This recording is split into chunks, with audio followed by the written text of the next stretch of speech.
Hello साथियों, बहुत बहुत स्वागत है आप सभी का वैशाली एचडी एकेडमी में। दोस्तों, आज हम लोक प्रशासन एवं प्रबंधन के बारे में जो 2020 में जितने भी क्वेश्चंस आए हैं, क्योंकि ये 2020 के नए सिलेबस के अकॉर्डिंग ये यूनिट जुड़ी हुई है। कल से 2021 मेंस प्रारंभ है। दोस्तों, मैं जो आपको पर डे जो क्वेश्चंस पेपर रहेगा वो मैं पेपर के बाद आपको डिस्कशन आपको करवाऊंगी कि कौन सा क्वेश्चंस कैसे आया हुआ है, क्योंकि मेरा भी 21 का मेंस है। तो पेपर के बाद मैं 10-15 मिनट का टाइम निकालते हुए जो है हम क्वेश्चंस को कवर करेंगे। चलिए देख लेते हैं जल्दी से। लोक प्रशासन एक विषय के रूप में विकास के महत्वपूर्ण चरणों पर चर्चा कीजिए। देखिए, लोक प्रशासन, तो लोक प्रशासन क्या है? देखिए, लोक प्रशासन मैं एक अलग से वीडियो लेकर आऊंगी लोक प्रशासन पर, जिसमें काफी डिटेल में रहेगा। क्योंकि टाइम को देखते हुए आज जल्दी से देख लेते हैं। देखिए, इसकी जो लोक हित में किया जाने वाला सरकारी क्रियान्वयन ही क्या कहलाता है? लोक प्रशासन कहलाता है, जिसमें दोस्तों शक्ति, सत्ता, प्राधिकारी, उत्तरदायित्व और प्रत्यायोजन क्या होती है? प्रमुख अवधारणाएं होती हैं, जिसमें संगठन का सिद्धांत, पद सोपान, नियंत्रण का क्षेत्र एवं आदेश की एकता आवश्यक होती है। नेक्स्ट देख लेते हैं, प्रशासनिक जवाबदेहिता सुशासन एवं विकास के लिए अति आवश्यक है। स्पष्ट कीजिए। जवाबदेहिता, दोस्तों जवाबदेहिता का मतलब ही होता है कि अपने द्वारा जो आपके द्वारा किए गए जो कार्य हैं, अधीनस्थों के द्वारा किए गए कार्यों का निरीक्षण एवं समीक्षा किया जाने वाला व्यक्ति क्या होता है कि आप यदि कोई अधीनस्थ है ना, जो वरिष्ठ के प्रति जो उसकी उत्तरदायित्व होगा उसे क्या कहा जाता है? जवाबदेहिता कहा जाता है। कि किए गए कार्यों का निरीक्षण एवं समीक्षा करने वाले व्यक्ति के उत्तरदायित्व को जो संपादित करता है वह उसकी क्या कहलाती है? जवाबदेहिता कहलाती है। क्यों जरूरी होती है जवाबदेहिता? जब हम दोस्तों अपने द्वारा किए गए कार्यों का जो ब्यौरा है, जो हमारे द्वारा किए गए कार्य हैं, उनकी जब कोई व्यक्ति समीक्षा करता है तो वह हम कार्य अपने उत्तरदायित्व को ध्यान में रखते हुए जो शीघ्रता के साथ, अपनी पूरी क्षमता के साथ, अपने पूरे विश्वास के साथ क्या करते हैं? संपादित करते हैं। तो जवाबदेहिता क्यों जरूरी है प्रशासन में? ताकि अपनी पूरी क्षमता के साथ जो अधीनस्थ हैं वो काम कर सकें, सार्वजनिक सेवाओं की पूर्ति जो है सार्थक हो सके, साथ ही साथ सरकार के प्रति जनता का विश्वास बना रहे और उस समुदाय के प्रति उत्तरदायी होता है, क्योंकि उनका प्रमुख कर्तव्य ही क्या होता है? प्रमुख कर्तव्य ही होता है सेवा करना, क्योंकि एक लोक सेवक का प्रमुख कार्य होता है लोक सेवा करना। तो उस समुदाय के प्रति, उस जनता के प्रति उत्तरदायी हो सके, सेवा के प्रति उत्तरदायी हो सके, अपने कर्तव्यों को समझ सके, इसलिए जवाबदेहिता जो है वो जरूरी होती है। लोक प्रशासन के संदर्भ में लोकप्रिय संप्रभुता को समझाइए। लोकप्रिय संप्रभुता का मतलब ही ऐसा है कि ऐसा प्रशासन जिसमें नीतियों, योजनाओं के निर्माण के साथ साथ उनका क्रियान्वयन भी शामिल होता है।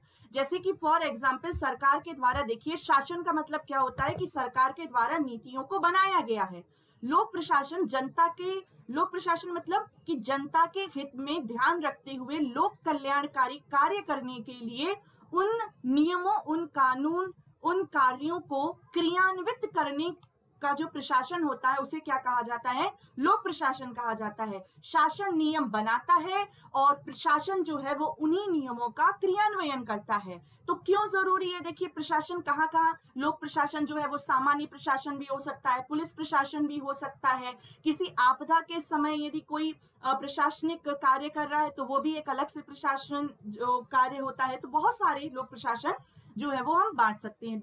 नेक्स्ट, नवीन लोक प्रबंधन के 3E, ये 3 मार्कर का था दोस्तों, 3 मार्कर में आया हुआ है। तो इसमें अर्थव्यवस्था, दक्षता और प्रभाविता, जो इकोनॉमी है, इफिशियंसी है और इफेक्टिवनेस है, ये लोक प्रशासन या लोक प्रबंधन के 3E है। याद रखेंगे, संयुक्त राज्य अमेरिका में जब 1960 में आया विध्वंस के कारण जो एक नया लोक प्रशासन आया, जो लोक प्रशासन में, लोक प्रबंधन में जितनी भी चुनौतियां आ रही थी उनको ध्यान में रखते हुए जब प्रशासन में केंद्रीकरण के स्थान पर विकेंद्रीकरण को बढ़ावा दिया गया, सार्वजनिकता को बढ़ावा दिया गया, तो एक नवीन लोक प्रबंधन जो है वो सामने आता है। नवीन लोक प्रशासन, नवीन लोक प्रबंधन, आगे एक अलग से मैं लेक्चर इसके लेकर आऊंगी। दोस्तों, मैं आपसे इस बात से बहुत ही रुष्ट हूं कि आप सभी जो है वो वीडियो तो देखते हैं लेकिन लाइक और सब्सक्राइब नहीं करते। तो मैं आप सभी से अनुरोध करती हूँ कि दोस्तों आप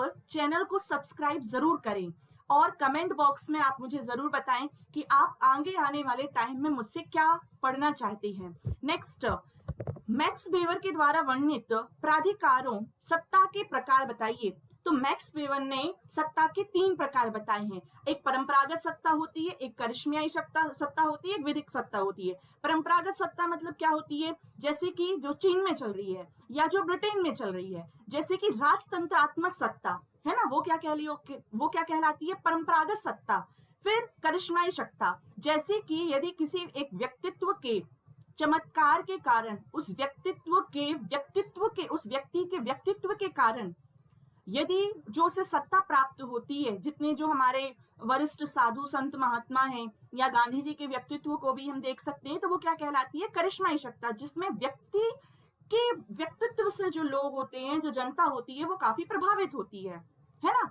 नेक्स्ट, जैसे विधिक सत्ता, करिश्माई सत्ता मैं जानती हूँ आप सभी को बागेश्वर धाम जो है वो याद आ गया होगा। विधिक सत्ता, दोस्तों विधिक सत्ता जैसे कि संविधान के द्वारा जो प्रदत्त सत्ता होती है, या जो जैसे संविधान ने लिख दिया कि राष्ट्रपति को ये सत्ता प्राप्त है या जिलाधीश की ये सत्ता है, तो विधिक सत्ता जो कि उसके विधि के द्वारा या संविधान के द्वारा जो सत्ता प्राप्त होती है। नेक्स्ट, आदेश की एकता का विचार क्या है? आदेश की एकता, दोस्तों आदेश की एकता का मतलब ये होता है कि उच्च पदाधिकारी के द्वारा अधीनस्थों को जो आदेश दिया जाता है, और इसके अंतर्गत ये कहा जाता है कि केवल एक व्यक्ति, एक उच्च पदाधिकारी है, उसके द्वारा आदेश दिया जाएगा। मतलब एक व्यक्ति को केवल एक उच्च पदाधिकारी के द्वारा आदेश दिया जाना ही क्या कहलाता है? आदेश की एकता कहलाता है।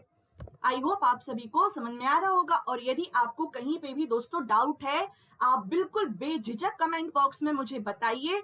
मैं आपको अलग से ये लेक्चर आपको 10 मिनट का, 15 मिनट का, मैं अलग अलग टॉपिक वाइज आपको लेकर आऊंगी। आप कमेंट बस मुझे जरूर बताएं। विचार, देखिए क्या है, क्यों विचार, ये आदेश की एकता का विचार क्यों आवश्यक है, क्या है ये? दोस्तों देखिए, आदेश की जो एकता, क्योंकि एक व्यक्ति को सिर्फ एक ही उच्च पदाधिकारी क्या दे सकता है? आदेश दे सकता है। तो इसमें क्या है? एक स्वामी एक व्यक्ति की अवधारणा पर आधारित है। ये जो विचार है वो एक व्यक्ति का एक ही क्या हो सकता है? स्वामी, उस पर आधारित है। साथ ही साथ दोस्तों, एक अधीनस्थ एक उच्च पदाधिकारी के प्रति क्या होता है? जवाबदेह होता है। यदि एक व्यक्ति को बहुत सारे व्यक्ति जो हैं या उच्च पदाधिकारी उसे आदेश देंगे, तो वो किस किस के प्रति क्या होगा? जवाबदेह होगा। किस किस के प्रति अपने कार्यों का ब्यौरा देगा। तो दोस्तों यहाँ पर क्या होता है कि एक अधीनस्थ जो है वो एक उच्च पदाधिकारी के प्रति जवाबदेह होता है, और यह पद सोपान सिद्धांत के अनुकूल है। साथ ही साथ ये दोहरे आदेश को क्या करता है? दोहरे आदेश को एकीकृत करके प्रशासनिक सुदृढ़ीकरण का, क्योंकि एक व्यक्ति ने जो आदेश दिया हुआ है वो क्या होता है? अच्छे से प्रशासनिक सुदृढ़ीकरण करके द्वारा पालन किया जाता है, उस कार्य को बड़ी सफलता के साथ संपन्न किया जा सकता है। प्रत्यायोजन की अवधारणा, दोस्तों प्रत्यायोजन ये होता है कि जब सत्ता को उच्च स्तर से, समझिएगा, जब सत्ता को उच्च स्तर से अधीनस्थ स्तर तक हस्तांतरित कर दिया जाता है। मतलब कुछ कार्य जो है, यदि मान लीजिए एसपी के द्वारा कुछ कार्य डीएसपी को दे दिए जाते हैं, या कुछ कार्य जो है वो कलेक्टर के महोदय के द्वारा जो है वो एसडीएम को दे दिए जाते हैं, तो ऐसे ही क्या कर दिया जाता है, या किसी उच्च स्तर से अधीनस्थ को कुछ कार्यों का हस्तांतरण करना ही क्या कहलाता है? प्रत्यायोजन कहलाता है। जैसे कि डीएम के द्वारा एडीएम को प्रभार दे दिया गया। अब इसमें होता क्या है?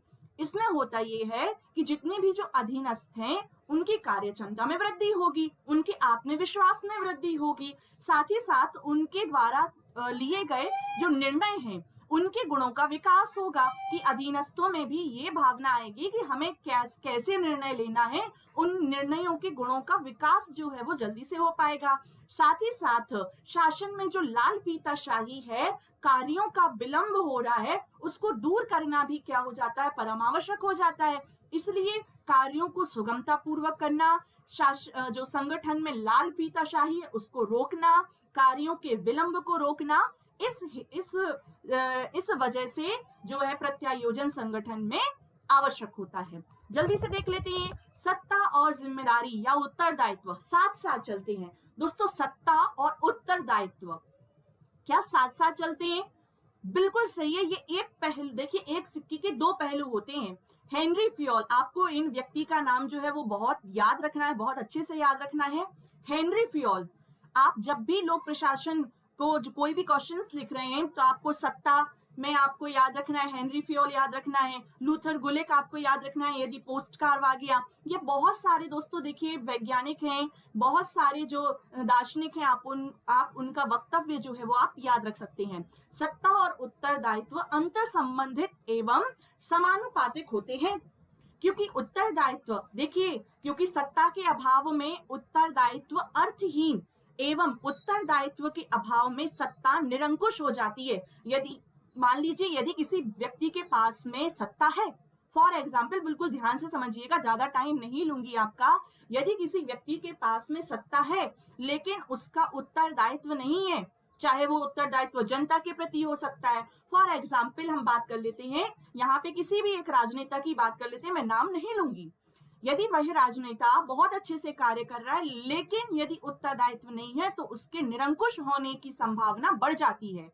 वह अपनी सत्ता का दुरुपयोग कर सकता है, वह संगठन में निरंकुशता और अराजकता फैला सकता है। लेकिन जब वही व्यक्ति, उस व्यक्ति जो सत्ता में है, वह उत्तरदायित्व यदि उसके अंतर्गत आ जाता है तो दोस्तों क्या हो जाता है, उत्तरदायित्व, चाहे वो उत्तरदायित्व जनता के प्रति हो या उत्तरदायित्व अपने वरिष्ठ व्यक्ति के प्रति हो, तो क्या होगा, लक्ष्यों को सही तरीके से काम किया जा सकता है, निरंकुशता और अराजकता को रोका जा सकता है, प्रशासन में संतुलन लाया जा सकता है। इसी कारण सत्ता और उत्तरदायित्व दोनों जो है वो साथ साथ चलती हैं। लोक प्रशासन का ये 11 नंबर में आया था कि लोक प्रशासन एक विषय के रूप में विकास कैसे हुआ। तो 6 चरणों में लोक प्रशासन का विकास होता है।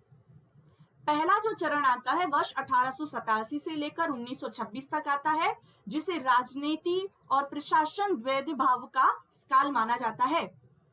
दूसरा चरण आता है वर्ष 1927 से लेकर 1937 तक, जिसमें प्रशासनिक सिद्धांतों पर बल दिया गया। तीसरा चरण आता है वर्ष 1937 से लेकर 1947 तक, जिसमें चुनौतियों का काल कहा गया।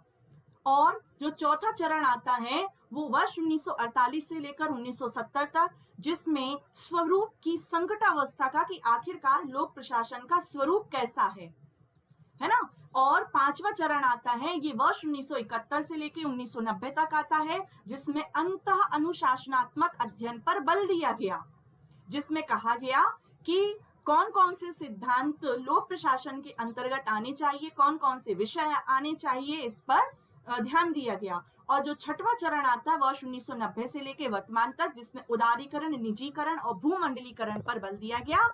और इस प्रकार से पहले दूसरे चरण, पहला जो चरण है वो वुड्रो विल्सन, आपको एक व्यक्ति का नाम याद रखना है, वुड्रो विल्सन, है ना। तो इनकी द स्टडी ऑफ एडमिनिस्ट्रेशन में, इनकी बुक का नाम था द स्टडी ऑफ एडमिनिस्ट्रेशन नामक किताब में इन्होंने जो प्रशासन और राजनीति को अलग अलग बताया था। इन्होंने कहा कि प्रशासन अलग है भैया और राजनीति अलग है। फिर दूसरा चरण आता है जो कि बिलोवी के द्वारा दिया गया, और बिलोवी की एक पुस्तक जिसका नाम था प्रिंसिपल ऑफ पब्लिक एडमिनिस्ट्रेशन। और इसमें दूसरे चरण के बारे में कहा गया कि ये जो दूसरा चरण है इसमें लोक प्रशासन की कौन कौन से सिद्धांत होने चाहिए, कौन कौन से यहाँ पर सिद्धांतों पर बल देना चाहिए। तो हेनरी फ्योल ने 14 सिद्धांत दे दिए, लूथर गुलिक के द्वारा 10 सिद्धांत दे दिए गए, उर्विक के द्वारा 8 सिद्धांत दे दिए गए, कि इन सिद्धांतों की, क्योंकि जब तक किसी भी विषय में सिद्धांत नहीं होंगे, किसी भी व्यक्ति के जीवन में भी जब तक सिद्धांत नहीं होंगे दोस्तों, वो कैसे सफल हो पाएगा। तो इसमें सिद्धांतों के बारे में बताया गया। जो तीसरा चरण आता है वो एल्टन मियो के मानव संबंधवाद की अवधारणा पर आधारित था, जिसमें चुनौतियों का काल कहा गया कि सिद्धांतों को सिद्धांत तो बन गए, लेकिन इसमें मनोवैज्ञानिक और सामाजिक दृष्टिकोण पर बल दिया गया। चुनौतियां, जो सिद्धांत आए थे उन पर ही क्या दी गई, सिद्धांतों को चुनौतियां दी गई।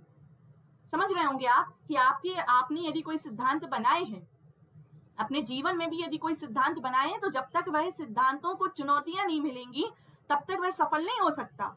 फिर उसके बाद में चतुर्थ दोस्तों, ये संकट की अवस्था, संकट अवस्था कहा गया, क्योंकि जितने अभी तक लोक प्रशासन में उपलब्धियां आई थी उन सबको नकार दिया गया। आप समझ सकते हैं कि आपने इतने मेहनत के साथ कुछ सिद्धांत बनाए हैं, उन सभी सिद्धांतों को पहले तो चुनौतियां दी गई और चुनौतियों के बाद में उन सभी उपलब्धियों को, लोक प्रशासन की अभी तक की सभी उपलब्धियों को नकार दिया गया और कुछ नवीन अवधारणाएं इसमें सामने आ जाती हैं, जैसे कि नवीन लोक प्रशासन, जो कि ड्वाइट वाल्डो के द्वारा मोस्ट आईएमपी है ये। फिर पंचम चरण आता है जिसमें राजनीतिक और प्रशासनिक वैधि भाव को समाप्त कर दोनों को एक माना जाने लगा। मतलब कि यहाँ पर यह हुआ कि जितने भी जो प्रशासन, राजनीति और प्रशासन, इन दोनों को एक माना गया और कहा गया कि लोक प्रशासन में विभिन्न विषयों के अंतर्गत राजनीति को भी शामिल किया जा सकता है। और जो छठवां चरण आता है, छठवां चरण दोस्तों यदि हम बात करते हैं, उदारीकरण, निजीकरण और भूमंडलीकरण का चरण था। नेक्स्ट अब हम बात करते हैं, ये आप देख सकते हैं कि कौन कौन सी इसमें इसके अंतर्गत विशेषताएं रहती हैं, है ना। तो दोस्तों अब मिलते हैं हम कल, जो एग्जाम के बाद एग्जाम क्वेश्चन पेपर का एनालिसिस मैं आपको कराऊंगी, है ना। ज्यादा समय नहीं दूंगी, लेकिन क्वेश्चन पेपर आपको जरूर उपलब्ध कराऊंगी। वैशाली एचडी एकेडमी को आप सभी सब्सक्राइब जरूर करें और कमेंट बॉक्स में आप जरूर बताएं कि आप लोक प्रशासन का कौन सा टॉपिक सबसे पहले पढ़ना चाहते हैं। आप लिस्ट बना के मुझे भेज दें, मैं एक एक करके उसी टॉपिक को 2021 के मेंस के बाद में कंटिन्यू कर दूंगी। लेकिन कल से एमपीपीएससी 2021 का जो मेंस का पेपर है उसका एनालिसिस हम करेंगे। जय हिंद, जय भारती। सभी जो जितने भी विद्यार्थी हैं उन सबके लिए 2021 के मेंस की बहुत बहुत शुभकामनाएं। धन्यवाद।